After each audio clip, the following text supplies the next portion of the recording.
Good afternoon, ladies and gentlemen. This afternoon, we're going to spend a little bit of time talking about community eligibility provision.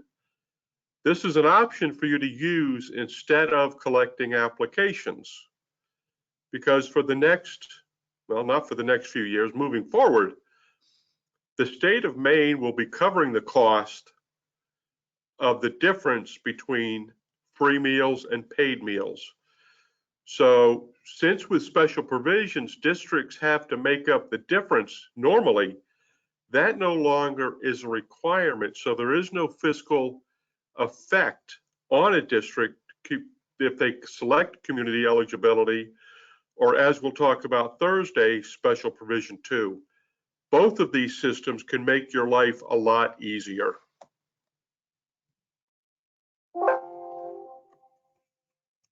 Come on, there we go. All right, a couple of abbreviations. CEP, Community Eligibility Provision. That's the primary topic of today's discussion.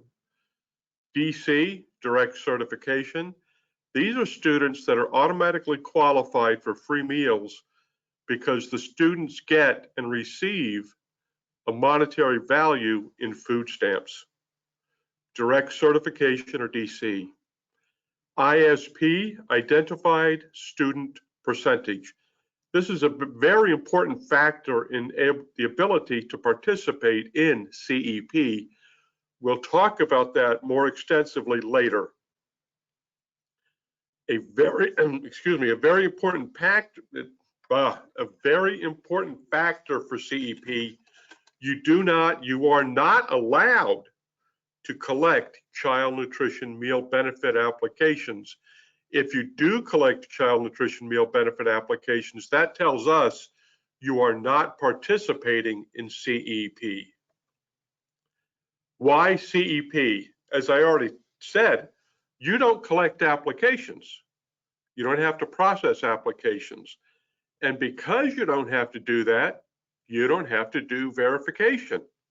There's no verification for schools or the district that is participating in CEP. Just like now, meal accountability is a lot simpler. You can just do a tick sheet to count meals, a clicker. If you want to do an electronic POS, you can. But with CEP, we're not doing accountability based on the fact that Tommy, Betty, and Susie ate. It's just a simple meal count. If we can get schools to get the maximum CEP, there's potential for it to save the state money in their providing universal free meals for schools. What is CEP? It's a 4-year program. So we're going to talk about it more, but quickly, schools that decide this year to participate in CEP would be using it for school years 23, 24, 25, and 26. They would not have to do anything with applications. You can't anyway. They don't have to validate that a student is on the direct cert list. Your claiming is based on the direct cert list and a little bit more information that we're going to get into. How is a district eligible, a school eligible to participate in CEP? 40% of the students enrolled are free based on the direct certification list. This includes homeless, migrant, TANF, foster, Head Start, as of April 1st, prior to the year you're going to begin. So if you're going to start school year 2023 doing CEP, you're going to start the process now to see if you can do it and to start the validation. Well, not now, it's as of April 1st, so you can wait, but you can start to see if you're eligible. Once again, no applications are used. Just because you have an application with a food stamp number on it, that does not qualify. Students must be on the direct cert list or in a household with students that are on the direct cert list. Now, we talked about to qualify, you have to be at 40% enrolled students on the direct cert list. There is no rounding in this. If you make the determination and you get to 39.99%, you can't participate in community eligibility provision. That's an unrounded figure.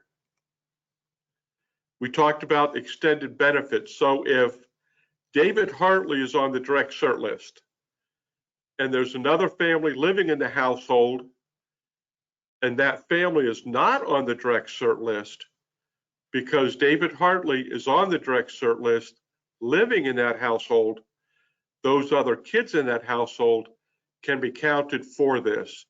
So that's what's considered extended family benefits. Extended family benefits do not apply to homeless, migrant, foster, or Head Start. Anytime anyone has questions about this, we can talk about it and I'll answer your questions. So when you look at the direct certification list, on the right side of the screen, there's a definition of what all of the letters stand for. SNAP, TANF. If it's got B, they qualify for both SNAP and TANF. And S, T, and B, those are the ones that can have extended benefits in the household. Migrant, foster, homeless, those benefits are not extended. It only applies to that student. Election and eligibility criteria. LEAs may participate in Provision 2 in a variety of methods. They can do it for all districts, all schools in the district. They can do it district-wide. They can do it for some of the schools. They may have one group. They may decide to break it up into 2 or 3 groups. That's up to the district. Or they can do each school individually. That once again, it's all up to the district. Whatever method is used, whatever group, district-wide, individual school, must have 40% enrolled to DC as of April 1st of the year prior to beginning. The election to participate in LEA the election to participate in CEP. The election to participate in CEP is an LEA district decision. We'll be putting information out later of what we have for information that says what schools are eligible, but it still has to be proved, further validated by the district and then by our state office. First step. First, you have to determine if your district or group of schools or whatever mechanism you're going to use is eligible. You need to do a little bit of digging, work on matching students to see if you're eligible. If you determine that your district, group of schools, whatever is eligible, the superintendent must email the child nutrition office, particularly me, by June 30th to say that you are interested in participating in CEP beginning for whatever year. That will send an agreement to the superintendent. You'll list the schools that are going to participate. The superintendent will return that to us. We will sign it and send it back to you. If you're going to participate in CEP, you must release a media release stating that you're going to do that. We have a sample of a media release on our CEP webpage, Special Provisions webpage. You have to do a media release. The media doesn't do anything with it, that's fine. You've submitted it to the media. You must maintain a copy of this. Anything you do for CEP, you must maintain a copy. The LEA agrees to update and amend its free reduced price eligibility statement, and that's basically part of the agreement that you're going to sign at the beginning of this. Here's an example. To qualify, you've got an enrollment of 1,555 students. 623 are on the direct cert list, or one of the mechanisms we use, foster, migrant, Head Start. So that means it's 40.06 district eligibility. So they qualify. There's a 1.6 multiplier. 40.06 is multiplied by that to come up with 64.10 is the free claiming percentage. The balance, 35.9, is claimed as paid. CEP has no reduced price students. As I mentioned earlier, there's no rounding. 1,555 kids, 621 are on the direct cert list. Your eligibility is 39.94. This district would not be eligible, but maybe you want to think about Provision 2. We'll be talking about Provision 2 in 2 days, same bat time, same bat channel. What's the sweet spot? Not that it matters. If you have an ISP, identified student percentage, of 62.5, that means all of the kids are claimed as free meals. We call that the sweet spot. All right, documentation. A lot of documentation involved in this. Everything you submit will have to be submitted securely. We'll talk about that. You'll be sent a link to use to upload the data. When you're uploading the data, when you're saving the data, make sure you name it very specifically. Don't just scan it and send it in whatever the scanner named it. Rename it to what it is. We're going to upload the RSU 99 enrollment list. We're going to upload the RSU 99 DC list. Each item is uploaded separately with a distinct name telling me exactly what it is. When you are ready to submit your documentation, you will send me an email that you're ready. We will send back to you a link that you'll use to securely upload the data into the Maine.gov Department of Education database. I will get it, I'll analyze it, and validate the information that you've submitted. What must you submit? You must submit the entire school building student enrollment. Include with that list the school name that that student is in. We need to know that. On your DC list, you can either download it in Excel, or you can print it and you can upload that. Everything you print must have a date. Everything you submit must be dated April 1st or prior. If you submit something to me, if you go to the DC list, you download it on April 5th and you submit that to me, we're done. I cannot use that document. The dates on the documents must be prior to April 1st. All right, the master list. It's got to list the school that the child is in.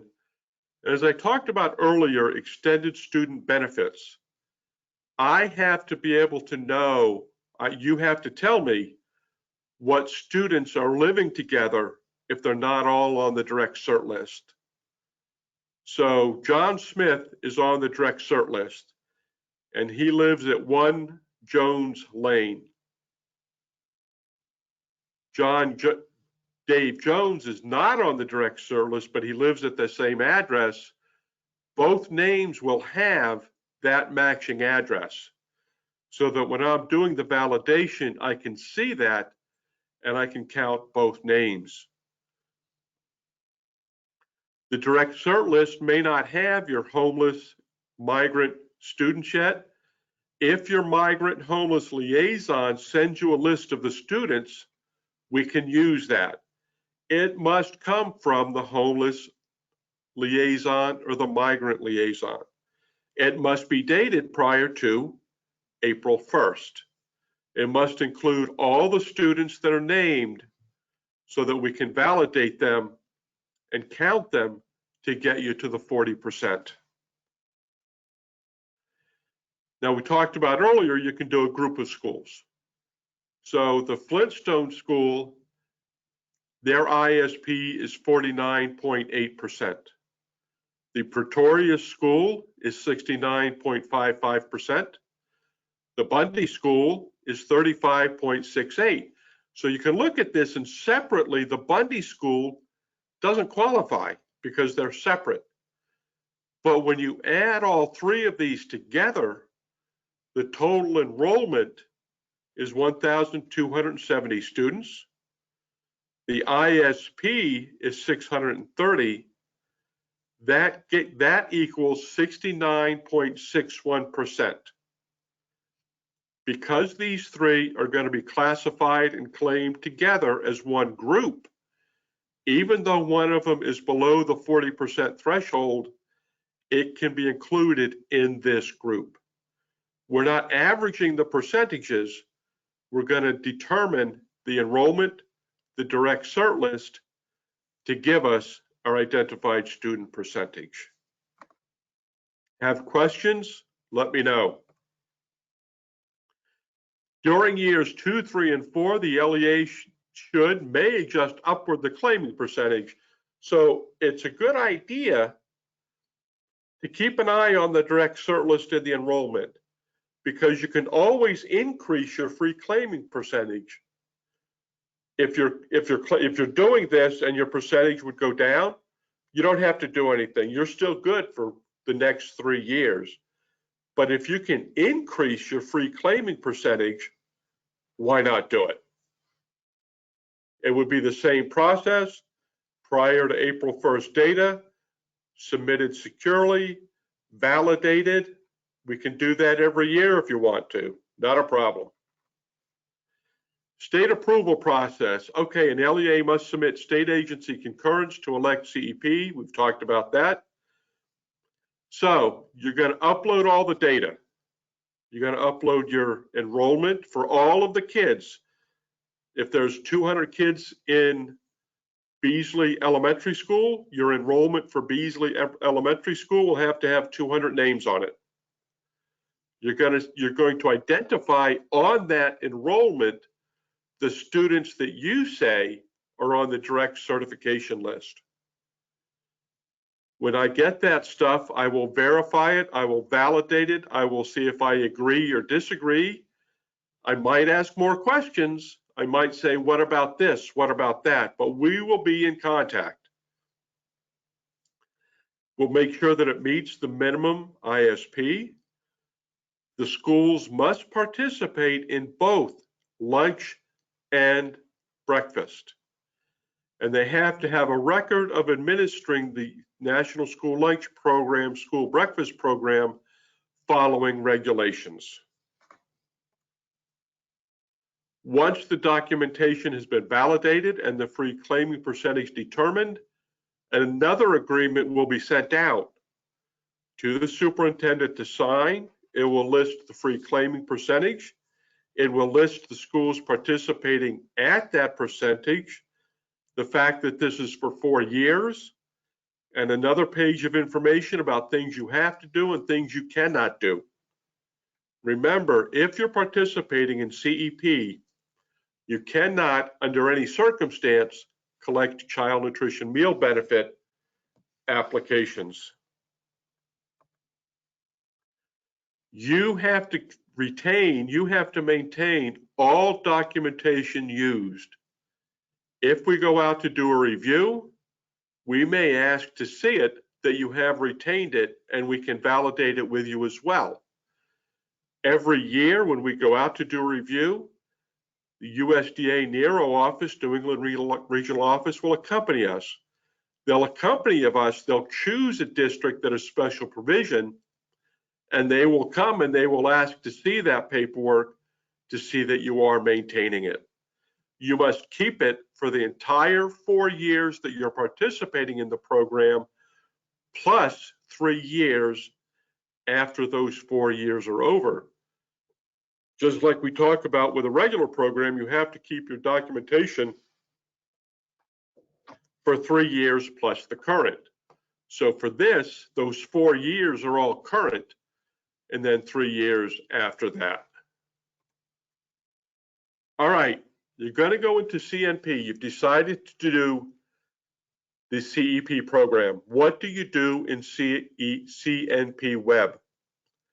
This is handled on the site info sheet. Question 38, and there's a drop down. You'll use the drop down and select Community Eligibility Provision.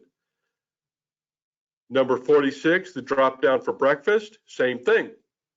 You're going to select for both of these the Community Eligibility Provision. You can't do Community Eligibility at lunch and Provision 2 or regular at breakfast.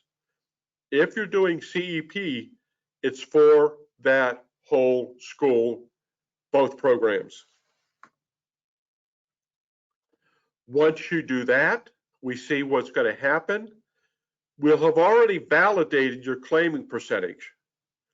So the information we have, the state agency will go into these following numbers and enter data. 30 will put the enrollment that we use to determine your ISP. 31 will put in the number of identified students. 34 will either put in that individual school's free claiming percentage, or if it's participating in a group, we will assign it a group name and put in that group name claiming percentage. Because if it's a group, it's going to be different claiming percentage than each individual school. Question 37 will tell it that you are in year 1. This part is done by the state agency. You have to complete the October survey. You'll complete the October survey using your free claiming percentage. We've validated all your information. We determined that your free claiming percentage is going to be 62.5. So you're going to use that 62.5%, multiply it by the enrollment, 200 kids.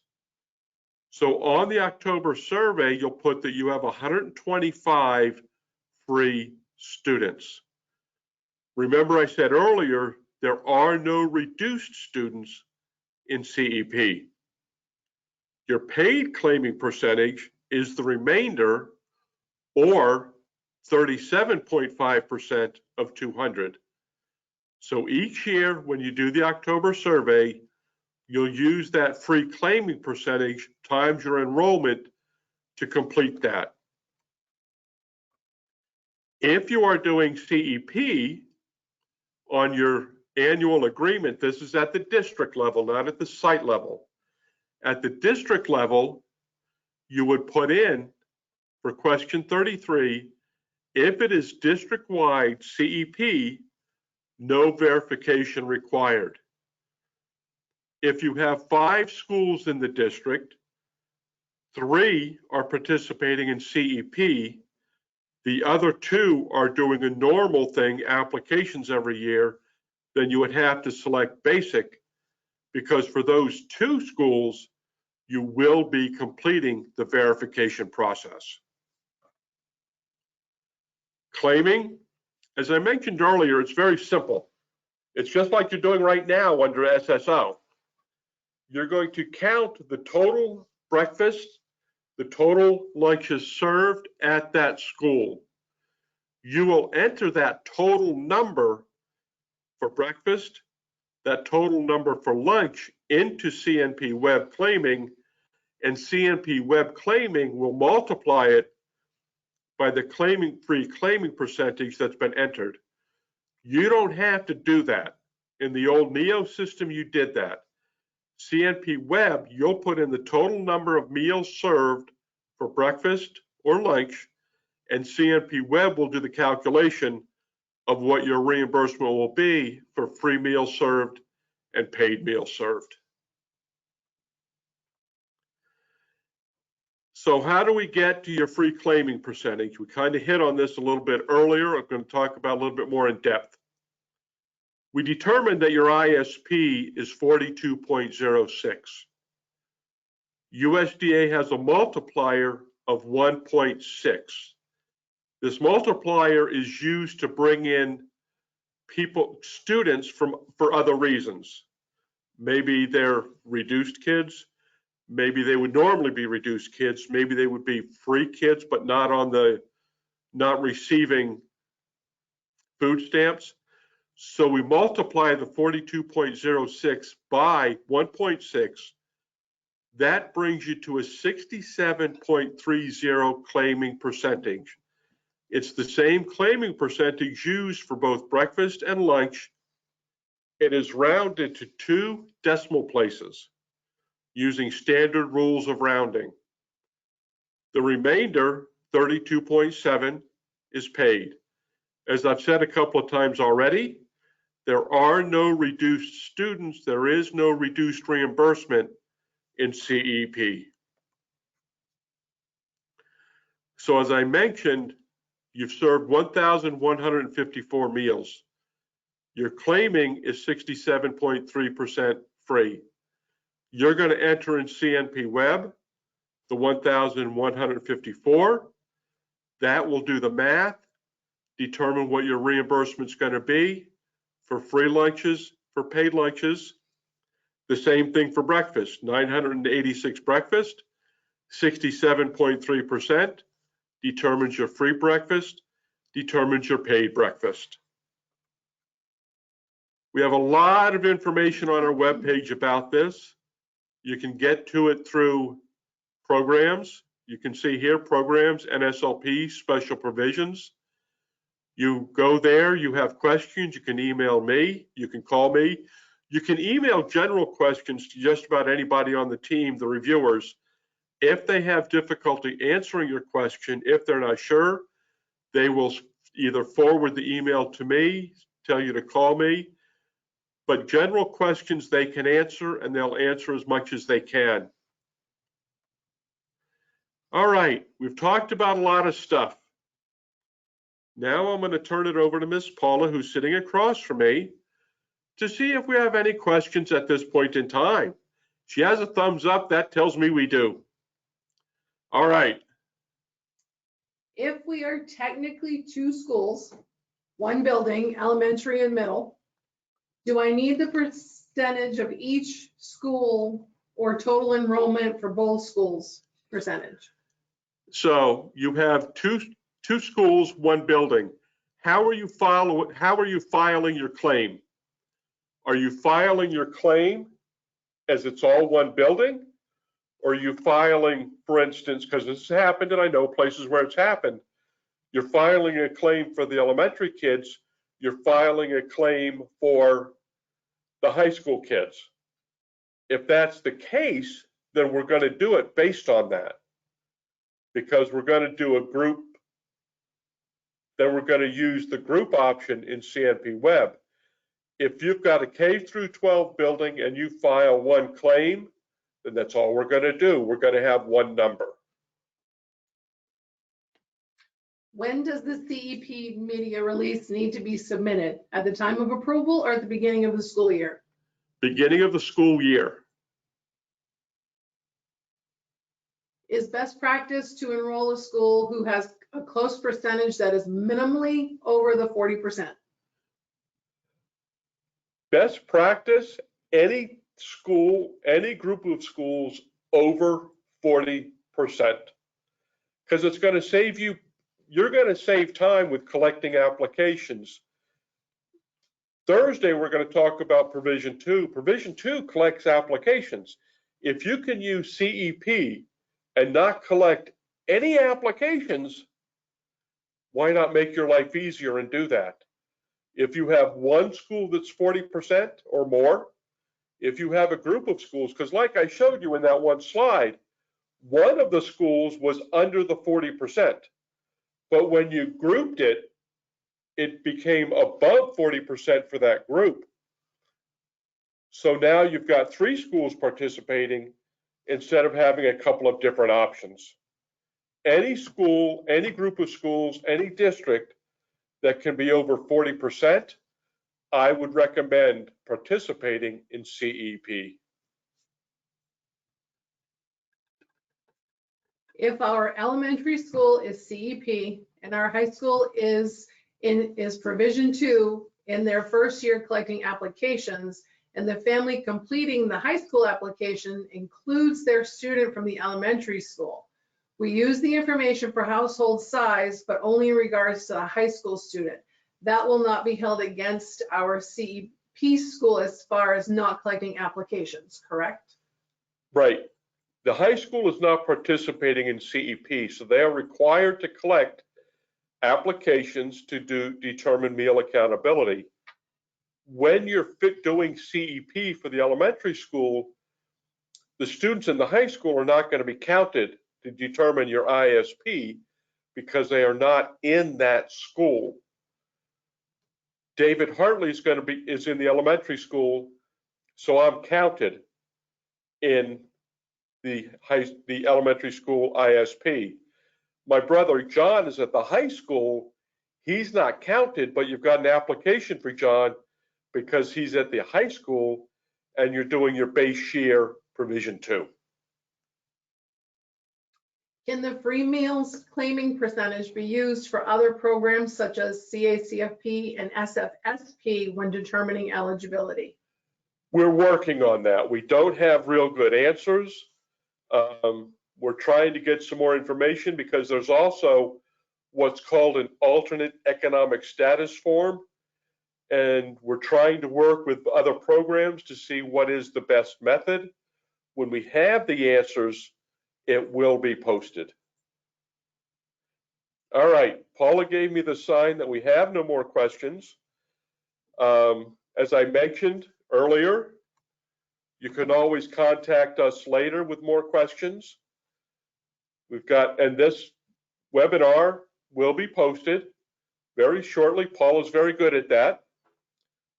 And a copy of the actual presentation will be posted as a PDF. All right, I'm going to ask one more time. Since I've been rambling, have we gotten any more questions? Going once, going twice. Sold. We are done. Have a good afternoon, folks.